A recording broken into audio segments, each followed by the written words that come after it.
And we begin this hour in the UK, which continues to mourn the passing of Queen Elizabeth II. King Charles is on his way to Holyroodhouse in Edinburgh, Scotland today, where the Queen's coffin is currently waiting. And later this morning, the King will walk behind the coffin in a slow procession towards St. Giles Cathedral for a special remembrance service. NBC News Now anchor Tom Yamas has the latest from Edinburgh. Morgan and Zinkley, good morning. All of Edinburgh right now awaiting the new king. Just behind me here, this is the Holyroodhouse Palace. This is the official residence of the Queen in Scotland, and it's where she's lying in rest right now. Throughout this morning, we've been able to sort of look through the palace gates and see some of the rehearsals for the procession today. What's going to happen here is that the hearse is going to take the Queen's coffin out from this palace, and then behind her, walking the Queen's children, including the new king, wearing a military uniform. This morning, King Charles on his way to Edinburgh to witness Scotland's goodbye to his mother. The new king starting his day receiving messages of condolence and delivering his first speech to members of parliament. We gather today in remembrance of the remarkable span of the Queen's dedicated service to her nations and peoples. And Prince Harry this morning also paying tribute in a statement, praising the Queen's grace and dignity. This coming after that moment seen around the world, the two brothers back together, Harry and Meghan joining William and Kate at Windsor Castle. And now in Scotland, they are awaiting the royal family, including the king. In the capital, they are lining up along the Royal Mile, an intimate and historical section of Old Town. Scottish mourners preparing to say goodbye to Queen Elizabeth II in an up-close and personal manner. She was a great lady, so that's why we wanted to come up and show our respects. The late Queen's sealed oak coffin, draped in the royal standard of Scotland, lying in rest overnight in the throne room at Holyroodhouse, the Queen's Scottish residence in Edinburgh. Just yesterday, this powerful moment, her daughter, Princess Anne, giving her mother an emotional final curtsy as the cortege arrived in Edinburgh. Those that waited hours to catch a glimpse feel they owed it to the Queen. The final goodbye started at the Queen's Balmoral Castle just north of Edinburgh. It was a slow and somber and regal journey through the picturesque countryside she enjoyed. In this village, silence as the hearse passed through, mourners packing city streets and country roads. There are tens of thousands of people lining the streets of Edinburgh right now, waiting for this moment right here to pay their respects to the Queen. On the streets here, spontaneous applause erupting as the hearse carrying the Queen's coffin drove by. Little Sophie and her brother David among the many paying their respects. Did you say goodbye? Did you say a prayer or anything? No, I just said goodbye. You said goodbye? David, what about you? Did you say anything? Goodbye. Goodbye. What's going to be different about this procession is the intimacy. The path they're taking is through a narrow cobblestone road through Old Town, Edinburgh. The public is going to be so close to the royals, they can almost reach out and touch them. It's going to be the first chance for the public to mourn the Queen up close. Morgan and Zinkley, back to you. A solemn goodbye. Tom, thanks so much. Now, let's get more on today's events with NBC News British historian Andrew Roberts. Andrew, thank you for joining us. So we're expecting King Charles III and Queen Consort Camilla to arrive at Holyroodhouse in Edinburgh any minute now. We're tracking that video at the bottom of viewer screens. We know the king and other members of the royal family will be walking behind the coffin as it heads towards St. Giles Cathedral later on. Walk us through what this moment means for the royal family and the public. Well, it's been a tremendously important day for the King. He has, of course, spoken to both the House of Commons and the House of Lords at Westminster Hall. He's then gone up to Scotland, gone to this incredibly historic place, Holyroodhouse, the palace that was built in the 16th century. Mary, Queen of Scots, actually lived there at one point. And now he's going to be walking behind the coffin and greeting the people on either side. There won't be that much greeting. It's not going to be like Prince William and Prince Harry at Windsor the other day, but he'll be acknowledging the crowd. And then, of course, the coffin's going to be taken to St. Giles, and you're going to get the Scottish lying in state. So that means that thousands, probably tens of thousands, possibly hundreds of thousands of people are going to file past her her coffin and pay their obsequies to her. So it's a very important day today for the King and Queen. That's right. And right now we're actually seeing that live picture, King Charles and the royal family soon to accompany the Queen's coffin in Edinburgh. You can see the tens of thousands gathered there right now. And I know that over the weekend, we also saw King Charles officially proclaimed king in a ceremony that actually for the first time was televised for the public to see. How significant was that? And what does that tell us about the direction of the monarchy and the state of the world? I think it's a modernising thing to have this. Of course, television didn't really exist and certainly wasn't in very many people's homes at the time of the last accession council, and certainly didn't exist before any of the earlier ones. So, you know, in a sense, it's a natural thing to have done. But actually, we haven't seen the what happened in Westminster Hall today done before in public, and certainly not in front of cameras. So there is an element of modernising going on here, which one would expect, of course, in a new reign. And, you know, right now we're seeing the official cars drive by and people are waving and holding flags. I wonder, are you surprised at all by the turnout we're seeing today, or did you expect this?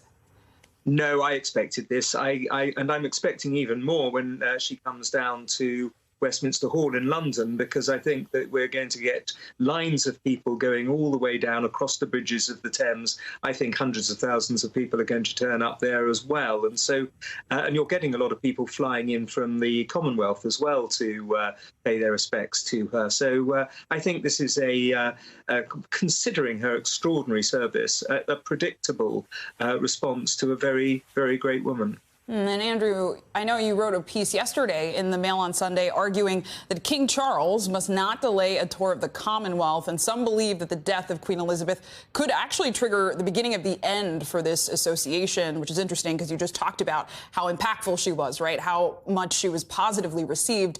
And with countries like Antigua and Barbuda planning a referendum to remove the monarch as head of state, do you think the Commonwealth could actually be coming to an end?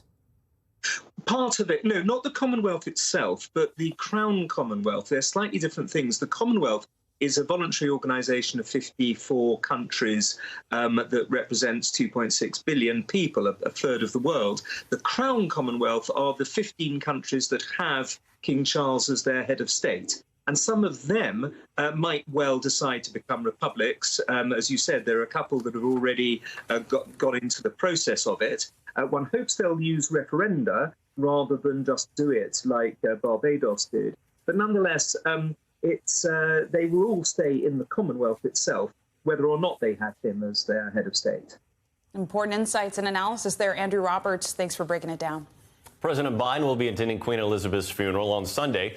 The president and the first lady formally accepted his invitation. And in a statement following the Queen's passing, the president and first lady described Her Majesty as, quote, more than a monarch. She defined an era. NBC News White House reporter Lauren Egan joins us now with more. Lauren, good morning. I'm curious, explain to us how big this moment is with President Biden being the first sitting president to attend a British state funeral. Yeah, I think whenever you have a gathering of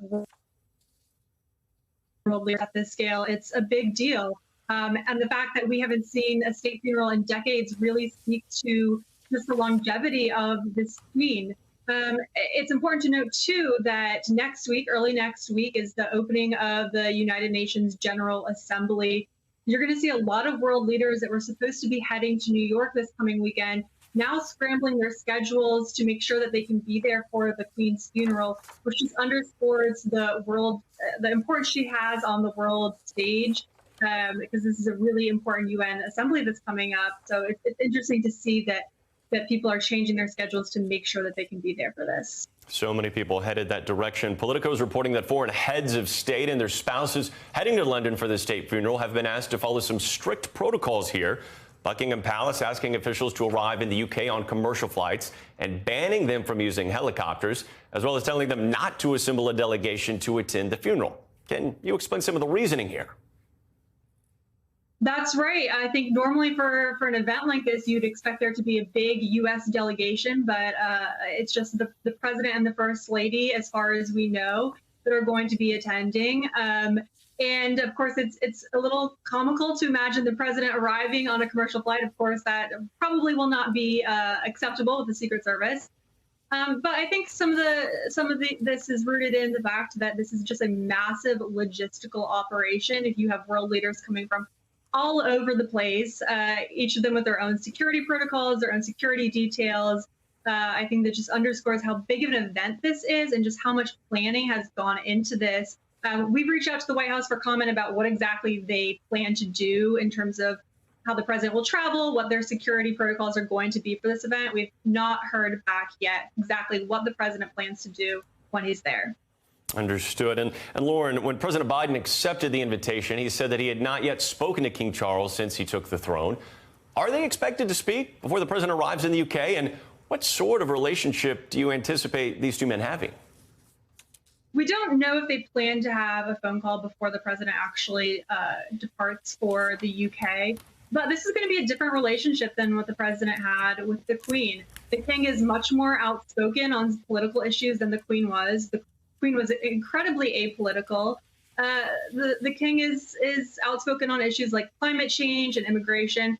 So there may be some room there for the president to have a little bit of a different relationship with the king than he did with the Queen in terms of working with him on issues that are also important to the president, such as climate change, but that also, can lead to some unforeseen challenges too in that relationship. But one thing that's also we're going to be keeping an eye on next week is this will also be the first time that the president will be in person with Liz Truss, the brand new British Prime Minister, since she took over. And that is a much more consequential relationship. So we'll be keeping a close eye on what sort of interactions they might be having next week. A new relationship just beginning. Lauren, thank you so much. And right now you can see live picture of King Charles arriving in Edinburgh along with Queen Consort Camilla, who've arrived at Holyroodhouse, the official residence of the British monarch in Scotland. They're there greeting bystanders who are grieving alongside them. You could see the Queen Consort greeting children at the time. And right now, King Charles is looking at flowers laid by the gate. We saw earlier this weekend Prince Harry and William, along with Meghan and Kate, talking and greeting outsiders, but we saw the king do that just now as well. Of course, he's not spending as much time with them, but we can see the two walking, admiring the notes and flowers that were left alongside, and they're expected to go inside the house soon.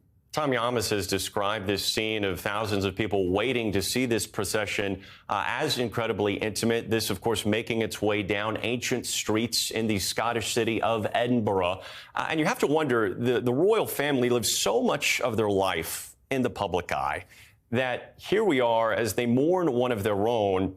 They are faced with the fact that they have to acknowledge, of course, the love being shown to the Queen, while at the same time trying to sort through unimaginable stages of grief, I'm sure. Absolutely, absolutely. A family grieving privately, but in a public way.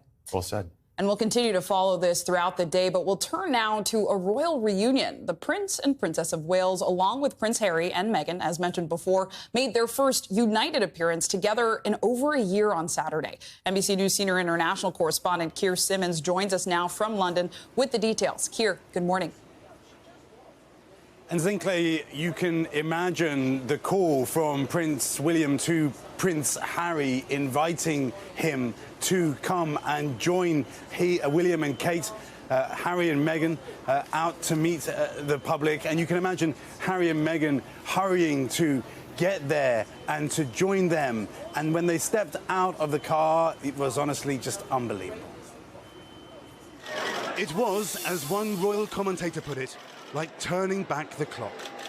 William and Kate, Harry and Meghan, together in public for the first time in years. And the public loved it.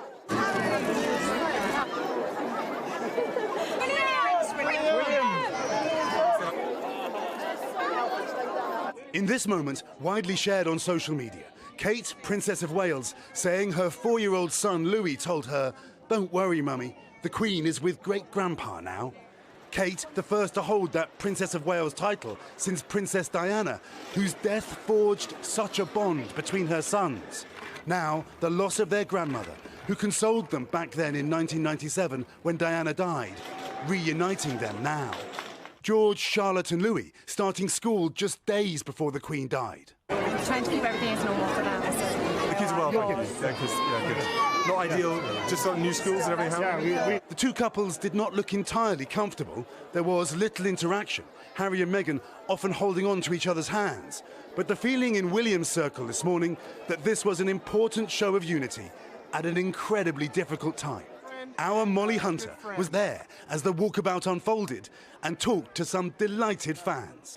I think that was really special, actually. I was really surprised all four of them were together, and yeah, that's quite emotional, I think, being a Brit, seeing them, the two brothers, side by side. We also shook Harry's hand. Even when their grandfather Prince Philip died last year, the brothers kept their distance. And during those dramatic hours when the world learned of the Queen's passing, William drove his uncles to Balmoral, Harry looking grief-stricken, arriving separately.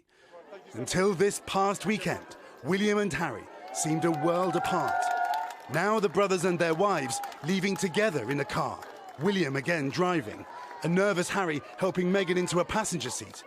What was said as they drove away may determine whether this was a momentary truce or perhaps something more lasting. And we're just hearing that only working royals will wear uniform during the funeral, so that will, of course, not include Harry. But there are, Zinke, so many other questions. What role will Harry and Meghan play during the funeral? Will their children have royal titles looking forward? And what about that book that Prince Harry has said that he plans to publish? I think there are hurdles before this can be truly called a reconciliation, Zinke. A lot to watch out for. Keir, thank you. Want to get our check of our weather now. Meteorologist Michelle Grossman joins us. Good morning, Michelle. Good morning to you both. Great to see you. And we're starting out feeling like a Monday in many spots. It's dreary. We're watching the rainfall in the Great Lakes, also keeping the possibility for some rain. It could be heavy at times throughout the Northeast and Mid-Atlantic into the Carolinas and also the Southeast. So for the week ahead, starting with today, that flood risk does exist in portions of the Great Lakes, also portions of the Mid-Atlantic into North Carolina, spotty showers in the Southwest. That's from what's left over of Kay. A hazy sky in the Northwest, and it's hot in the South. Temperatures in the 90s. And also 80s in Texas. As we go towards Wednesday, clearing out in the Northeast, we have lingering showers tomorrow in portions of New England, but a really pleasant day on Wednesday. In the upper Midwest, the Midwest, the Great Lakes, into New England, the Northeast, temperatures in the 70s and 80s, even 60s in some spots. So feeling like a little bit of fall in some spots, but not in the South. The September steam does continue in portions of the central and southern plains, also throughout the Southeast. A chance of rain throughout portions of the Intermountain West and also the Rockies. And Friday, sunshine continues in the Northeast, also the Mid-Atlantic, New England, temperatures in the 60s and 70s. We're watching for rain in portions of the upper Midwest, stormy in portions of the high plains, and then above average temperatures in the Tennessee Valley, then lower Mississippi Valley, and also the Southwest into the southern plains. So first, starting with the flood alerts, we do need the umbrellas in parts of the country today, many parts of the country actually. We're looking at the Great Lakes, a flash flood warning right now in parts of Wisconsin. We're also looking at a flood watch in Wisconsin, also northern Illinois into Michigan, and also the chance for some flooding in portions of the Mid-Atlantic this morning, a flood watch in Pennsylvania and also through D.C. So as we're looking at radar, we're looking at heavy rain falling in some spots. That's where you see the brighter colors, the reds, the oranges, the yellow. That's where we're seeing those torrential downpours. And that will be the case as we go throughout this Monday, not only in the Great Lakes, but along the East Coast as well. Rainfall totals anywhere from 1 to 3 inches, but we could see rainfall rates of 2 inches per hour. So we have a cold front that's kind of pulling from the Gulf, and it's going to create some really heavy downpours in some spots. We also do have the chance for severe weather that extends from Scranton, Pennsylvania through D.C., Norfolk, Virginia, into Wilmington, North Carolina. Winds gusting up to 60 miles per hour. That's going to be our biggest concern. Also could see a brief spin up or two, but we're going to see some heavy rain. Soaking rains continue along that cold front today. Strong winds, localized flooding. That continues tomorrow in portions of New England. Otherwise, we're looking at a flash flood risk also in the Southwest from what's left over of Kay, and we're looking at 1 to 2 inches in spots there. Otherwise, we're looking at quiet weather in the middle of the nation. Back to you guys. Thanks for watching our YouTube channel. Follow today's top stories and breaking news by downloading the NBC News app.